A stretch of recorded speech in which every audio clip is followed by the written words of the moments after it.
আমার দেশের স্বাধীনতার স্বপ্ন ছিল আমার দেশের মানুষ দুই বেলা ঠিক মতো ভাত খেতে পাবে, কিন্তু মাননীয় স্পিকার আমরা দেখতে পারি যে তারা কর্মসংস্থান তৈরি করে দিচ্ছে, কিন্তু সেই কর্মসংস্থানে কাজ করা যে শ্রমিকরা তারা তাদের যে ন্যায্য মজুরি পাচ্ছে না ঠিকঠাক মতো, এই শহরে বেঁচে থাকার মতো অন্তত যে জীবিকাটুকু দরকার সেটুকু তারা নিশ্চিত করতে পারছে না। তাহলে সেই কর্মসংস্থান দিয়ে আপনারা কি লাভটা করলেন বলুন? আপনারা বঙ্গবন্ধু স্যাটেলাইট উৎক্ষেপণ করছেন, এটা কিন্তু স্বাধীনতার স্বপ্ন ছিল না। স্বাধীনতার স্বপ্ন ছিল আমাদের দেশের মানুষের জনগণের মৌলিক অধিকার। আপনি আমাদের দেশের জনগণের মৌলিক অধিকার এবং স্বাধীনতার যে চারটি মূলনীতি সেগুলো বাস্তবায়ন না করে আপনি যদি বঙ্গবন্ধু স্যাটেলাইট পাঠান, এইভাবে বাংলাদেশ স্বাধীনতার স্বপ্ন কিভাবে সঠিকভাবে এগিয়ে যাচ্ছে তা আমাদের বোধগম্য হয় না। আপনি বলছেন অন্য দেশ মালদ্বীপ শ্রীলঙ্কাকে আপনারা ঋণ সুবিধা দিচ্ছেন, কিন্তু নিজের দেশের মানুষের মৌলিক চাহিদা আপনি পূরণ করতে পারছেন না। তাহলে অন্য দেশকে ঋণ সুবিধা দিয়ে আপনি নিজের দেশের মানুষকে কাঙাল করে রেখে দিচ্ছেন। তাহলে সেই ঋণ সুবিধা দেওয়ার মাধ্যমে দেশের স্বাধীনতা স্বপ্ন পূরণে কিভাবে সঠিকভাবে এগিয়ে যাচ্ছে তা আপনারা বুঝিয়ে যেতে পারেননি। মাননীয় স্পিকার, আমি যে কলেজে অধ্যয়ন করছি আমার এলাকার রিক্সাওয়ালা মামার ছেলেটি সেই কলেজে পড়ার অধিকার কেন পায় না জানেন? কারণ এই কলেজের বেতন চালানোর মতো সামর্থ্য তার নেই। মাননীয় স্পিকার, এই জন্য আমি সেই ভাইটির সাথে কাঁধে কাঁধ মিলিয়ে একসাথে একই ক্লাসরুমে পড়তে পারি না। এই শিশুটির কান্নারত ছবি কি আমাদের চোখের সামনে পড়ে নাই?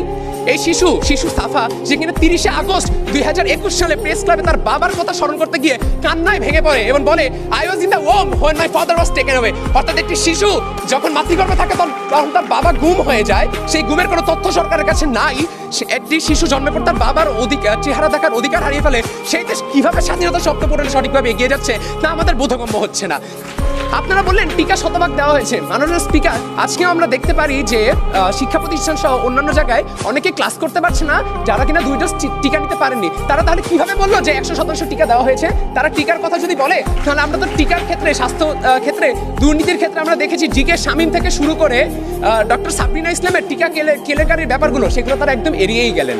তারা বারবার অবকাঠামোগত উন্নয়নের কথা বলছেন। মাননীয় স্পিকার, অবকাঠামোগত উন্নয়ন কখনো আমাদের দেশের স্বাধীনতার স্বপ্ন ছিল না।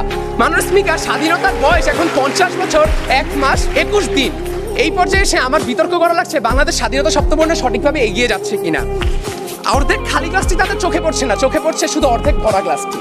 দেশে নিরপেক্ষ নির্বাচনের অভাব, বিদেশে অর্থ পাচার, শিশু নারী ধর্ষণ, পুলিশ ও র্যাবের হেফাজতে থাকা কয়েদির মৃত্যু এবং সাংবাদিকের নির্যাতনের সংবাদ দেখে আপনারা কিভাবে বলছেন দেশ স্বাধীনতা স্বপ্ন পূরণে সঠিকভাবে এগিয়ে যাচ্ছে? দেশের 16 কোটি মানুষ আপনাদের মিথ্যাচারের সাথে যদি তাদের বিবেক থাকে তাহলে সহমত পোষণ করতে পারবে না। মাননীয় স্পিকার, আমরা দেখছি যে পাকিস্তানীয় বৈমাত্রীয় শাসন ও শোষণ থেকে মুক্তি পাওয়ার জন্য আমরা যে 1971 সালে রক্তক্ষয়ী যুদ্ধ করেছিলাম এবং খাদ্যদ্রব্য এবং জিনিসপত্রের দাম কমে যাবে এটাও আমরা ভেবেছিলাম, ব্যক্তি স্বাধীনতা নিশ্চিত করা হবে আপনারা বলেছিলেন। কিন্তু মাননীয় স্পিকার, আমরা দেখতে পারি যে একজন প্রথম আলোর সাংবাদিক ডক্টর রোজিনা ইসলাম, যে কিনা স্বাস্থ্য খাতের দুর্নীতির জন্য তদন্ত করতে যায়, একটি প্রতিবেদন করতে যায় সেই সচিবালয়ে, তখন তাকে আটকে রেখে নির্যাতন করা হয়। এছাড়া আমরা দেখেছি কার্টুনিস্ট কবির একটি সিম্পল কার্টুন এঁকেছিল দেশের দুর্নীতির চিত্রকে তুলে ধরার জন্য, এর কারণে তাদেরকে জেলে যেতে হয়েছে এবং সেখানে নির্যাতনের কারণে সেই মুস্তাক কিন্তু মৃত্যুবরণ করেছে। এবার আপনারা সেই কবিরকে ছেড়েছেন প্রায় পঙ্গু অবস্থায়। মাননীয় স্পিকার, ওনারা সমাজতন্ত্র নিয়ে কিছু বলেনি, যা কিনা আমাদের স্বাধীনতা শব্দের অন্যতম একটা অংশ ছিল। যেখানে বলা হয়েছিল ধনী গরিবের বৈষম্য থাকবে না, কিন্তু রাষ্ট্রায়ত্ত সম্পদকে কিছু সুবিধাবাদীদের হাতে অর্পণ করে আপনারা ধনী দরিদ্রের বৈষম্য অনেক বেশি পরিমাণে বাড়িয়েছেন। মাননীয় স্পিকার, আমি যে কলেজে অধ্যয়ন করছি আমার এলাকার রিক্সাওয়ালা মামার ছেলেটি সেই কলেজে পড়ার অধিকার কেন পায় না জানেন? কারণ এই কলেজের বেতন চালানোর মতো সামর্থ্য তার নেই। মাননীয় স্পিকার, এই জন্য আমি সেই ভাইটির সাথে কাঁধে কাঁধ মিলিয়ে একসাথে একই ক্লাসরুমে পড়তে পারি না। এছাড়া আপনারা চিকিৎসা ক্ষেত্রে উন্নতির কথা বলছেন। এই দেশে যদি চিকিৎসা ক্ষেত্রে এতই উন্নয়ন হয়ে থাকে তাহলে কেন মানুষ, এমনকি আপনার দলের সরকারি নেতারা পর্যন্ত কোনো অপারেশন থেকে শুরু করে স্বাস্থ্য সেবা করতে কেন বিদেশে চলে যান? বিদেশে তো চলে যানই, এমনকি বিদেশে চলে যায় সেই কোটি সংখ্যক মানুষ, আর বাকি যে মানুষগুলো যাদের কিনা জটিল চিকিৎসার প্রয়োজন সেগুলো তারা বিদেশে গিয়ে করাতে পারে না, কারণ তাদের সেই সামর্থ্য আপনারা রাখেন নাই।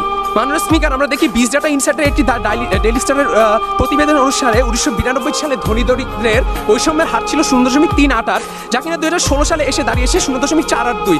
আপনারা দেখাচ্ছেন যে দেশের এখন নাকি মাথাপিছু আয় $2,227 মার্কিন, বাংলাদেশি টাকায় যা দাঁড়ায় 1,88,873 টাকা। কিন্তু মাননীয় স্পিকার, আমি একটি দেশের জনগণ হিসেবে আমার তো মাথাপিছু আয় 73 টাকাই দাঁড়ায় না, তাহলে আমার 1,88,000 টাকা গেল কই? জলে ভেসে গেল নাকি? আপনারা ব্যক্তিগত আক্রোশের জন্য স্বাধীনতা স্বপ্নকে সম্পূর্ণভাবে হেয় করছেন। ওনারা অসাম্প্রদায়িকতার কথা বলে গেলেন, ধর্মীয় দাঙ্গার কোনো বিচার আপনারা আজ পর্যন্ত দিতে পারেন নাই। রামুতে যে সাম্প্রদায়িক হামলা হয় 2012-তে, যেখানে কিনা 12টা প্যাগোডা এবং 50টি বাড়িঘর পুরানো হয়, মাননীয় স্পিকার সে হামলাকারীদের চিহ্নিত করা হয়। তদন্তের পর কিছুটা অগ্রগতি হলেও তার কোনো রায় আপনারা আজ পর্যন্ত এই 10 বছর পরেও আপনারা দিয়ে যেতে পারেন নাই। এগুলোকে আপনারা কি বলবেন? বিচ্ছিন্ন ঘটনা? এটা যদি বিচ্ছিন্ন ঘটনা হইতো তাহলে 2021 সালে যখন শারদীয় দুর্গোৎসব উপলক্ষে সারা দেশে ধর্মীয় উস্কানির কারণে সকল মন্দিরের উপরে হামলার যে নজির দেখা গেছিল, সেগুলি কোনো মতেও একদমই কোনো বিচ্ছিন্ন ঘটনা না। সেখানে আপনারা কোনো রায় বা বিচার কিছুই করতে পারেন নাই। আপনারা এই ক্ষেত্রে নজরদারি আনেন নাই। আপনারা ডিএসএ অ্যাক্ট তৈরি করেছেন দেশের সাংবাদিকদেরকে অপ্রেসড করার জন্য। কিন্তু যেসব ক্ষেত্রে আমাদের দেশে দেখা যায় যে ধর্ম যার উৎসব সবার বিভিন্ন উৎসব আসলে আপনারা এই কথাটা গলা চেঁচাতে বলে ফেলেন, কিন্তু তার কোনো বাস্তব প্রমাণ আজ পর্যন্ত আমরা দেখতে পারি নাই। অর্থাৎ আপনাদের যে এই দাবি যে আজকে সংসদে এই প্রস্তাবটি গৃহীত হবে, সেটি আমরা এর সাথে সম্পূর্ণভাবে দ্বিমত পোষণ করছি। ধন্যবাদ মাননীয় স্পিকার, ধন্যবাদ সবাইকে। আমরা তিনজন 6জন বক্তার বক্তব্য শুনলাম।